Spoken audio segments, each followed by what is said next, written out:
gitu. Aduh. Masa tidak tahu sih? Coba bongkar Alkitab. Ada nggak tulisan hari Minggu harus ibadah? Tidak. Mengapa orang Kristen beribadah pada hari Minggu? Bukankah hari Sabat adalah hari Sabtu? Lantas, benarkah tuduhan bule yang comel dan menggemaskan ini bahwa di dalam kitab suci kekristenan tidak ada dasar yang pasti mengenai peribadatan pada hari Minggu? Pertama sekali yang perlu kita ketahui adalah bahwa hari Sabat tidak pernah diubah dari Sabtu menjadi Minggu. Hari Sabat tetaplah Sabtu, hari Minggu tetaplah hari Minggu. Tetapi masalahnya adalah hari Sabat yang adalah Sabtu itu diberikan kepada siapa? Menurut Mazmur 147 ayat 19-20 bahwa hukum hari Sabat yang adalah Sabtu itu hanya diberikan bagi bangsa Israel.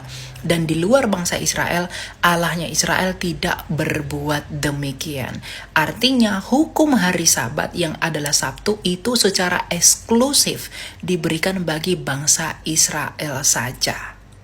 Dan ternyata di masa perjanjian baru, hal tersebut dikonfirmasi oleh Rasul Paulus di dalam surat Kolose 2 ayat 16 dan 17 bahwa mengenai hari raya, makanan minuman, hari Sabat dan bulan baru itu hanyalah bayangan dari apa yang akan datang, sedangkan wujudnya ialah Kristus.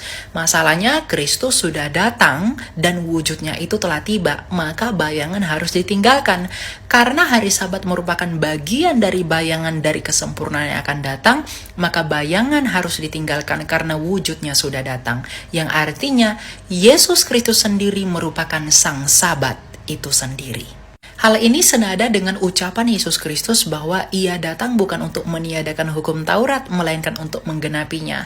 Karena perkara tadi merupakan bayangan dari apa yang akan datang, bahwa Kristus di dalam kematian dan kebangkitannya telah menggenapi segala sesuatunya. Dengan penggenapannya itu, maka ketentuan Taurat setelah Kristus tidak lagi berlaku, termasuk hari Sabat.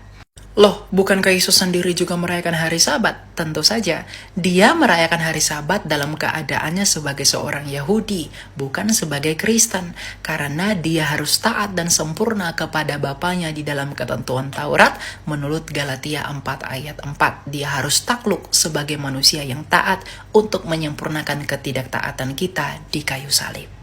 Lalu apakah di dalam Alkitab terdapat bukti bahwa gereja mula-mula beribadah pada hari Minggu? Tentu saja. Kisah Rasul 20 ayat 7 bahwa para rasul, dalam hal ini adalah Rasul Paulus, itu beribadah pada hari Minggu di mana mereka melakukan Ekaristi, yaitu memecah-mecahkan roti. Hal itu sama dengan apa yang kita lakukan sebagai orang Kristen di masa kini, di mana kita melakukan perjamuan kudus pada hari Minggu, bukan? Jadi kita mengikuti para rasul dan setia kepada pengajaran para rasul. Sehingga beribadah pada hari Minggu selain daripada merayakan kebangkitan sang Sabat, yaitu Yesus Kristus yang jatuh pada hari Minggu, tapi juga memiliki makna teologis yang begitu dalam sebagai kesempurnaan yang telah datang. Jadi orang Kristen yang beribadah hari Minggu merupakan orang Kristen yang setia kepada pengajaran para rasul. Jadi orang Kristen yang beribadah pada hari Minggu adalah orang Kristen yang sejati dan dasarnya ada di dalam kitab suci.